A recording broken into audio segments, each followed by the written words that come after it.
Did Bitcoin's biggest billionaire bull, Michael Saylor, just change his mind about Bitcoin?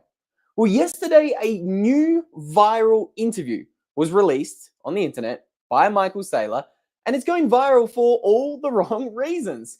And I've had the pleasure of meeting Michael Saylor earlier in the year and interviewing him, as you can see by this little screenshot right here on YouTube. And absolutely everybody has been asking me for my opinion on this interview that just broke the internet this week. So today I'm going to be exposing the 3 reasons for why I think Michael Saylor said what he did say in this interview here that is getting a lot of attention. Why would you do that? That's just the capital that you built the country on. Well, if you ask why would you do that, if you consider the Great Depression, I mean, people thought that their gold was safe in banks until the Executive Order of 1933. So we're not entirely safe. I mean, I know that's kind of a wild thing to suggest may happen again, but history does repeat itself. So people's Bitcoin wouldn't be entirely safe. It's people say that, but mostly it's paranoid crypto anarchists that say that.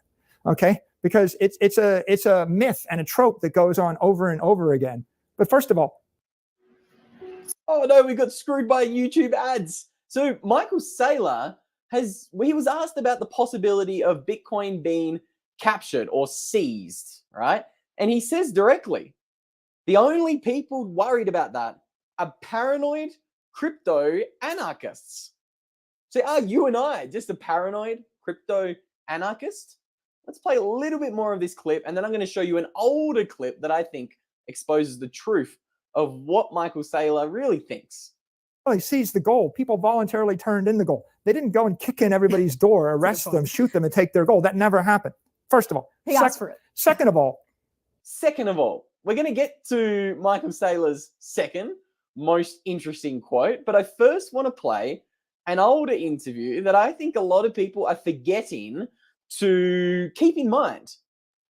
And maybe this adds a little bit of context of why Michael Saylor yesterday said that he's not worried about governments seizing Bitcoin. And anybody who is just spreading fear and propaganda and is a crypto anarchist. Let's play this one. Just I want to refresh your memory of Michael Saylor and what he said here. Because I think a lot of people are just looking at one side of the story here. Give me an example of something you can own $100 million of where you can take personal custody of it and where you can actually move it anywhere on earth, and where even if I hold a gun to your head, I can't take it from you.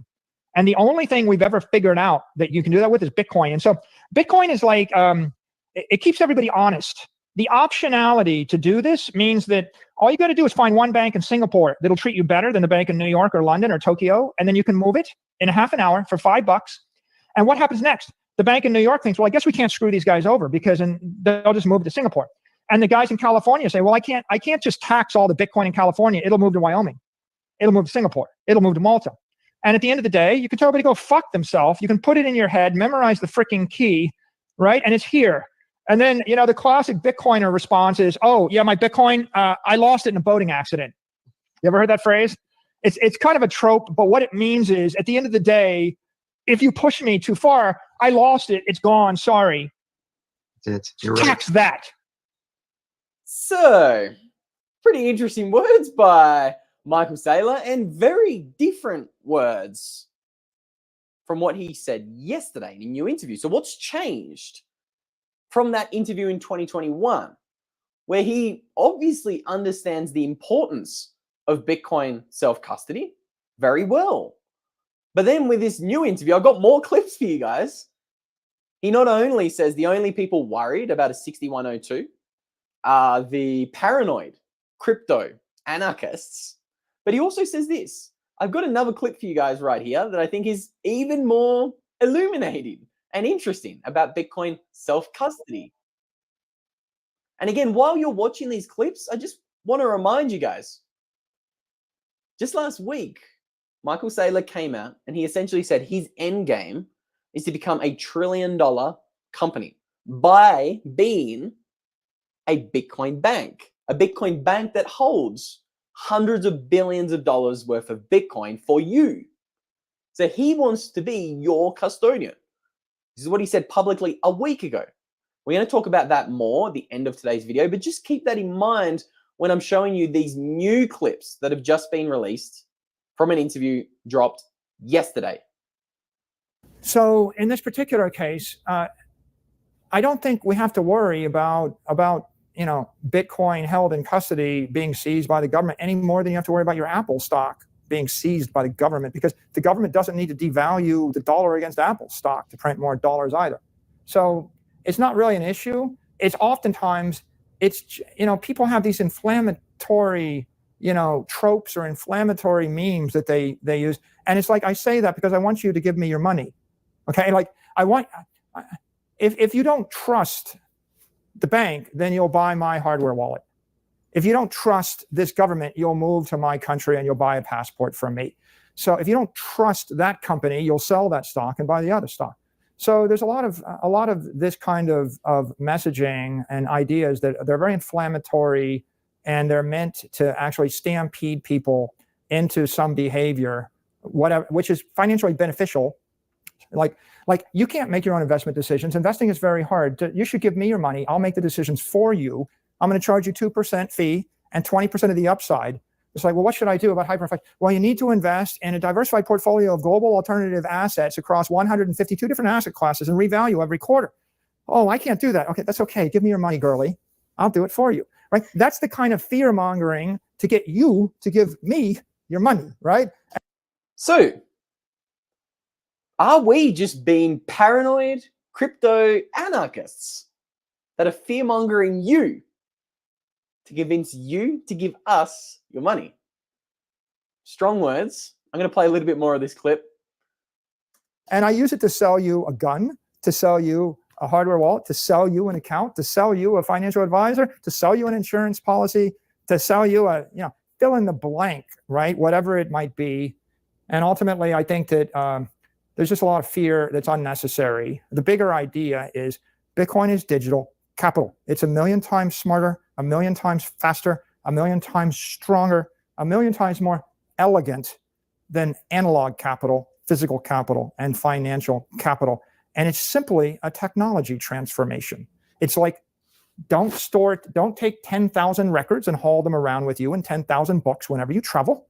Take the iPad with 10,000 books on it and take the iPhone with 10 million songs on it when you travel, right? It's like, blah, blah, blah, but the phone will eat me and it's listening to me and it will steal my identity and kill me. It's like, it's just a computer with some digital files on it, right? And so that's the digital transformation of capital, and that's what Bitcoin represents. So on digital money then, tell me if this is a legitimate fear or not. Quantum computing. It apparently is going... We're not going to touch quantum computing today for obvious reasons. I want to stay on topic. And again, we got a lively live chat. We got a lot of comments. I want to first go back and play you just a little bit more about this clip right here, where they are talking about the risk and the possibility of Bitcoin being confiscated by yours truly, Uncle Sam, in the government. Because I think it's really interesting. And I do want to add a lot of context around what Michael Saylor said yesterday before I expose the 3 reasons for why he said what I think he meant to say yesterday. And I think there's a little bit of 4D chess going on here that, let's just say, people could be missing. So let's play this one. He didn't seize all the property. He didn't go seize all the buildings owned by wealthy people in New York. He didn't seize all the stock portfolios of wealthy people in New York, right? Gold was the monetary asset backing the dollar. The dollar was literally $20, to the ounce of gold, right? And so the problem was the country was on the gold standard. And Franklin Delano Roosevelt wanted to devalue the dollar. He wanted to devalue the currency. He wanted to print more dollars. And so they had to actually do something so they could devalue the dollar. And the way they did it was put that executive order in place. And then they revalued the dollar to $34 per ounce, a devaluation. And now you have to ask yourself the question, is the United States on the Bitcoin standard? Maybe we will be soon. But the point really is we're not, right? It's totally not a reasonable comparison. Franklin Delano Roosevelt didn't seize every car and every watch and every piece of real estate and every piece of equity in the United States, because we weren't on the equity standard or the property standard or the chicken in every pot standard or the grassy lawn standard or the lawnmower standard. We were on the gold standard, and he wanted to devalue on the gold standard. And so today we're not on the gold standard. We're not on the Bitcoin standard. the US government has no problem printing money. They can print as much as they want. And in fact, every government on earth, all of them, they're either on their own standard or they're on the dollar standard. So in this particular case, I don't think we have to worry about Bitcoin held in custody being seized by the government any more than you have to worry about your Apple stock being seized by the government, because the government doesn't need to devalue the dollar against Apple stock to print more dollars either. So it's not really an issue. It's oftentimes, people have these inflammatory, tropes or inflammatory memes that they use. And it's like, I say that because I want you to give me your money. Okay. Like if you don't trust. So are we just being inflammatory for warning people about the risks of not holding their own Bitcoin private keys? Why has it looked like Michael Saylor's changed his mind? Does it have anything to do with this? This is news that we brought you last week. Michael Saylor came out and he explained that he believes he could get his company to be worth $1 trillion, and it was actually called MicroStrategy's Endgame, and he believes he could get $1 trillion valuation for MicroStrategy by accumulating somewhere around $1 to $200 billion of Bitcoin. If that Bitcoin trades at a 3-4x premium, all of a sudden it's fairly reasonable that MicroStrategy could become $1 trillion company. Again, there's only 5-6 companies that are $1 trillion companies today. Okay. Now, I think this is a potential explanation. This is one of the explanations for why I believe Michael said what he said in that interview yesterday. Maybe he's just trying to, let's say, plant some seeds in the Bitcoin community by saying, hey, maybe banks aren't that bad. If banks are regulated, maybe there's not this big risk of government seizures like we saw in the 1930s in Executive Order 6102 in the mid-1930s. I think this is a pretty plausible explanation. I think this is potentially the most likely explanation for why it appears as though Michael Saylor might have done just a little bit of a pivot. Okay, maybe it's just all down to his own economic interest. Again, I'm just speculating here. I don't have any inside information. I've only met the man for an hour, and 59 minutes of that was interview time. Okay, so I think that is potentially the most plausible explanation, but I think there could also be another angle here. It could be the 4D chess angle. Okay, again, to the 314 of you guys who joined the live stream late, I also played you guys this old interview of Michael Saylor back in 2021, where he very explicitly says it's going to be very difficult for governments to tax Bitcoin. He says it very clearly. Seizing Bitcoin is nearly impossible. You can just put it in your head. You can run away, as he says. At the end of the day, if you push me too far, I lost it. It's gone. Sorry. That's it. You're right. Tax that. So he obviously understands the importance of self-custody. And I love that clip. That clip highlights he understands the hardcore case for self-custody of Bitcoin. But maybe, just maybe, again, he's the first public company to buy Bitcoin. He's sitting on more than 1% of the Bitcoin supply. He's sitting on 250,000 coins. The next biggest public company holds something like 25,000 coins. That's Marathon Digital. Michael Saylor, in regards to the corporate space of Bitcoin, he is 10 times bigger than any other public corporate. Maybe, just maybe, he's playing a little bit of 4D chess. Maybe, just maybe, he's trying to divert attention away from him.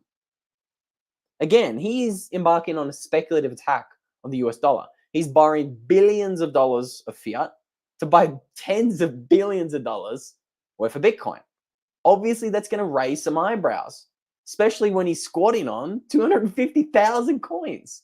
Maybe he's just trying to throw a little bit of attention off his tail. Again, he flies to all of the biggest Bitcoin conferences all around the world. And he obviously understands Bitcoin better than most people in Bitcoin ever could, despite only really being in the space for 4 years now. Okay, I think that is another very plausible, very likely explanation. I think my friend Julian here from Get Based also has a really interesting angle that I want to share with you guys. Now, there was, let's just say, lots of interesting angles floating around on Twitter. We're going to talk about that in a moment when I talk about my more conspiratorial potential explanation. Because Whitney Webb has her hand in some of those explanations. But let's start here. Julian says, Michael Saylor's target demographic is institutions, not individuals. He is not speaking to you and I, the individuals self-custodying our Bitcoin. Institutions are not and never will be anarchists. Small businesses and plebs can have hardware wallets and sovereignty. 200 plus people employee institutions, pension funds, or giant wealth funds do not have self-custody solutions or arrangements. They will need Bitcoin banks unless their business is literally Bitcoin custody. This again ties into the argument that maybe this is just, there's an economic reason behind why Michael Saylor said what he said. He's building the biggest Bitcoin bank in the world. It's his end game for MicroStrategy. He's talking to the people who he wants their business. As simple as that. For this explanation, there is no ulterior motive for this explanation. There are some other more conspiratorial takes floating around on Twitter. Okay, and again, I like to show you guys all sides of the story. So honestly, you can make up your own mind. Okay, I think that's honestly the most useful thing I can do with this channel. I mean, a lot of people have very strong beliefs, strong call to actions. I don't really like to have any of those. I just like to show you guys all sides of the story so you can become more informed yourself. Okay, there's a lot of people on Twitter just screaming, this confirms Saylor's a bad faith actor, or I don't like to take one side of the story super strong. Some interesting comments here about Coinbase. Before we do talk about the third, more conspiratorial reason, again, I don't think it's controversial to say that today is probably a great day to start thinking about your self-custody. Everybody's talking about self-custody of Bitcoin a lot. I think Saylor's comments should only encourage you even more to take your Bitcoin custody more seriously. As we're about to explore in the conspiratorial reason, or the third reason for why Saylor said what he said, maybe there's ulterior motives. Maybe he's working with branches of government. Again, maybe, I don't know, not making any assumptions. I find it interesting that his MicroStrategy headquarters is literally just around the corner from the CIA's headquarters. Fact. A lot of people are talking about that on Twitter. Okay, maybe he doesn't want you to be scared of a 6102 because there is a 6102 planned. Who knows? I don't know. All I encourage you guys to do regularly on the channel is don't take a chance. Take self-custody of your Bitcoin. If you hold your own keys, you don't have to worry about any of this. It's speculation. It's noise. Who cares? In 2022, when FTX collapsed, I couldn't care less. Do you know how many Bitcoin podcasts I listened to for about a month or two in 2022?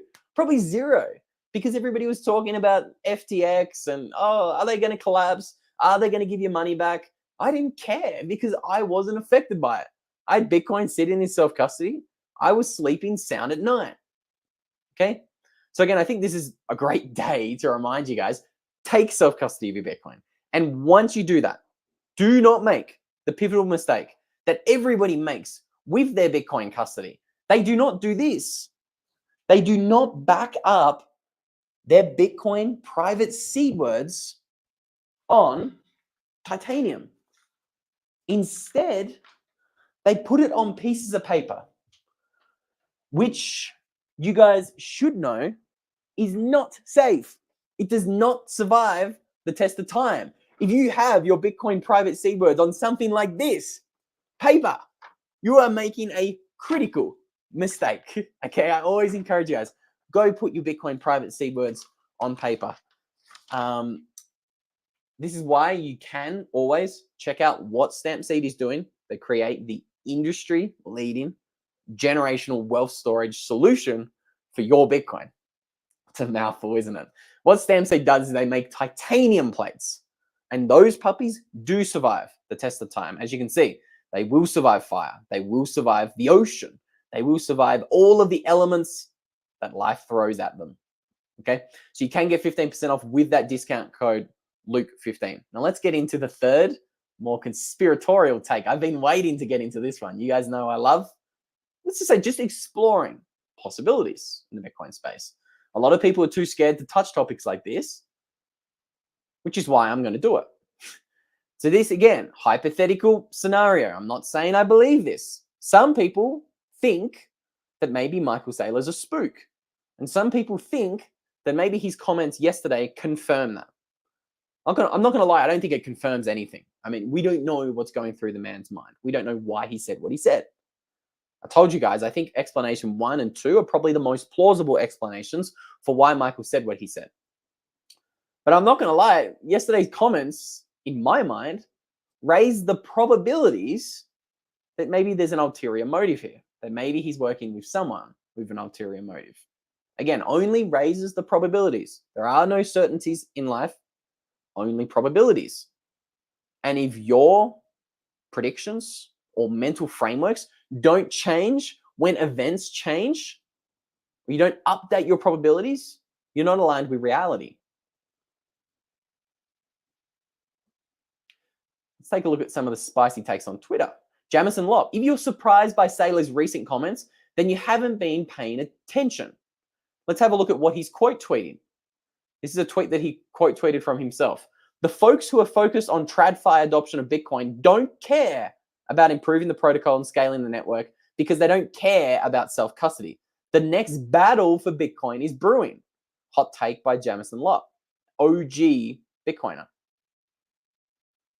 Whitney Webb, someone else with a massive audience like Jamison, probably with 500,000 followers, says, hope this makes more people finally realize that Saylor is a spook. So that's some of the takes floating around on Twitter. Cena says spooky vibes. Terrible look for Saylor to become a shill for the government and banking system and call true Bitcoiners paranoid. So BlackRock does hold a very big stake in MicroStrategy. KB here read my mind. Michael Saylor holds an enormous stake in BlackRock holds an enormous stake in MicroStrategy. A really, really big stake. Surprisingly big stake.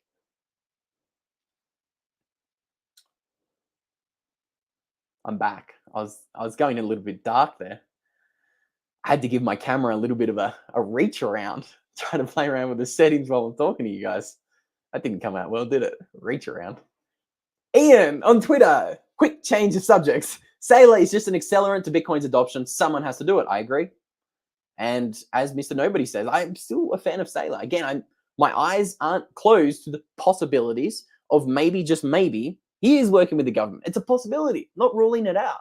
But at the end of the day, this man has done more for Bitcoin adoption than anyone else in the past 4 years. That's a fact. The fact is he's bought tens of billions of dollars worth of Bitcoin. He's orange pilled thousands of people. He's done thousands of Bitcoin interviews. Probably literally. He probably literally nearly has done 1,000 interviews. He probably does at least 2 a week. When I interviewed him in Madeira, he had 5 interviews lined up in a day. 8:30, 9:30, 10:30, 11:30, 12:30, all day. Okay. He does more for Bitcoin than a lot of people appreciate, I think. Like, it's not easy talking about Bitcoin for an hour and a half. It's exhausting. I'm pooped after one of these 20-minute live streams with you guys. He's done 20-hour marathon series with Robert Breedlove where they have a marathon. And I know they filmed the What is Money series in like 2 days. It's like 20 hours of content, but I'm pretty sure they filmed it in 2 days, back to back, day 1, day 2. Okay? Never forget that, guys.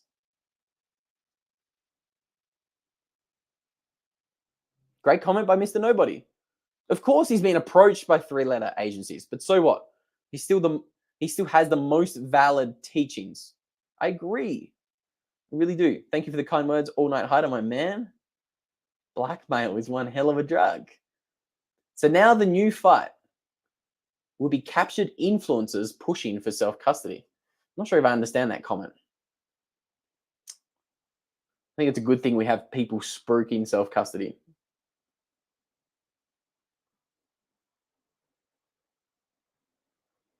Coinbase is a full-on control mechanism. They're holding a great deal of ETF, MicroStrategy, Bitcoin. Just be prepared to pay some taxes. Couldn't agree more. Get your Bitcoin off Coinbase. We've done so many videos touching the subjects that nobody wants to touch on this topic and in the space. Screaming about the rooftops of Coinbase's paper attack on Bitcoin. Okay, literally everybody is too scared to touch these topics. I don't know why. I just don't care, to be honest. Like, if I think there's a risk to your Bitcoin, I'm going to scream about it. If I think one of these exchanges are creating paper Bitcoin, I'm going to make 3 videos in a week about it. Okay, here it is. I was trying to bring that up on screen. I'm sorry if I was surprised. If you want to learn more about paper Bitcoin attacks, like, as you can see, I did 3 videos in a month about it, exposing the world's largest exchange and their paper Bitcoin games. BlackRock and Coinbase's $20 billion Bitcoin short is over. Okay, I think we need to be paying attention to this stuff. Not everybody wants to touch it in the space. Okay, everybody wants sovereignty, but nobody wants to touch the uncomfortable topics that maybe, just maybe, some interesting developments happening in the Bitcoin space. And maybe, just maybe, Michael Saylor's made $1 trillion pivot. I love that article. $1 trillion pivot. I don't know. I still don't think so. I still think we need to appreciate what Saylor has done in regards to education. And as Higher Calling has said, he has said that self-custody is the only way to go. Multiple occasions. He's said it 1,000 times. He's probably done at least 300 interviews. Again, he's been in Bitcoin for 4 years. It's 1,200 days. I don't think he's done an interview a day, but he's done at least 2 a week, I reckon. Do the math. I think he's done at least 200 interviews. Mark Senegal is on Twitter. Thank you, my friend. Thank you, my friend. All Night Hider says a bruising of the like button, please. We would appreciate that. If you enjoy the content, you can bruise that like button. But I think it's an important topic to touch on today. I don't normally like to touch controversial topics. Well, I don't like to have an opinion on them because I think, honestly, there's a lot of noise. But I think the takeaway is you really need to take self-custody of Bitcoin. A government tax on Bitcoin is coming. I don't know if you guys saw it or not, but yesterday, let me try to find what I want to show you. Yesterday, our friends, let's just say our friends in government, have said some pretty interesting things about Bitcoin. Have a look at this. This comes out of the Minneapolis Federal Reserve. Governments must tax or ban Bitcoin to maintain deficits, says the Minneapolis Federal Reserve. And then 2 days prior, we all know what the ECB came out and said about Bitcoin. Bitcoin appreciation could be fueling, God, I need an ad blocker, don't I? This is terrible. Bitcoin appreciation could be fueling the division of society. Again, these people are going to tax your Bitcoin. They're coming for your Bitcoin. The Minneapolis Federal Reserve in America is openly saying governments must tax Bitcoin to maintain deficits. It's as simple as that. Okay? While all of this is happening, the whales are quietly accumulating Bitcoin, as Southern Bitcoiners rightly says in the chat. But again, the warning signs are there. You're going to need to self-custody. You're going to Bitcoin. You're going to need to escape to a different jurisdiction so you can dodge these tax things that are happening. Again, I teach you how to do that on the digital nomading channel I've got. Highly recommend you check that out. Producer Pam has been working very hard on a video this week that's going to be dropping tomorrow, hopefully, about explaining how I got robbed in Peru for $4,000 worth of camera equipment. There's all sorts of content on that channel, so I do encourage you to check it out. I might put a link to that in the Twitter chat as well as the YouTube chat. I'm very fascinated. I want to know how many of you guys are in the Twitter live stream. I'm over there right now. I'm going to drop it. I'm going to drop it in the Twitter live stream right now. It's in the comments on the Twitter live stream for you guys to check out. Make sure you subscribe so you do see that video. I think it's going to be an interesting one. Again, we talk about anything nomading related on that channel. Tax tips, passports, best residencies, you know, or everything you need to know if you do want to save money. Again, there's 35 million digital nomads around the world who have said enough is enough. I want out. I want out of my Western country. We're not a small niche anymore. We're growing. If you want to join us, learn more about it. Again, I do think there's a lot more to sovereignty than just financial sovereignty. Holding Bitcoin is great. Having financial sovereignty is brilliant. But as I learned in 2020 when I was locked in Australia for 2 years, like a peasant, like a caged animal, there's more to sovereignty. You need geographical sovereignty if you want true freedom. You need to control where you live. You also need entrepreneurial sovereignty, the third pillar of what I believe you need to become a digital renaissance man. Again, that's the new book I've got coming out. Actually, speaking of the new book, you can actually subscribe. I've got a free newsletter, and I'm literally just posting chapters of the book for free in the newsletter all the time. So I might put that is always linked in the description down below for you guys, and there's a link there. So again, if you want to check that out when it drops, or just see the chapters as they drop, always encourage you guys to check that out. I won't spam you with emails.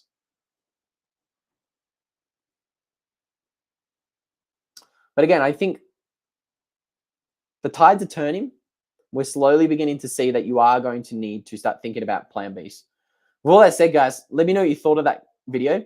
If you do want to learn more about what the Minneapolis Federal Reserve said yesterday about Bitcoin, and maybe just why they're talking about why governments need to ban Bitcoin so that they can run, I hope you can see this, permanent budget deficits. Yes, they said that. Permanent primary deficits. They need to tax Bitcoin so that government debt becomes the only risk-free security in the world. Yesterday, I dropped a video exploring all of that. After this live stream is finished, I'm going to put a link to that video right about there. With all that said, guys, thank you so much to the 527 of you guys tuning in. Hope you enjoy the rest of your Tuesday. And I'm going to end the live stream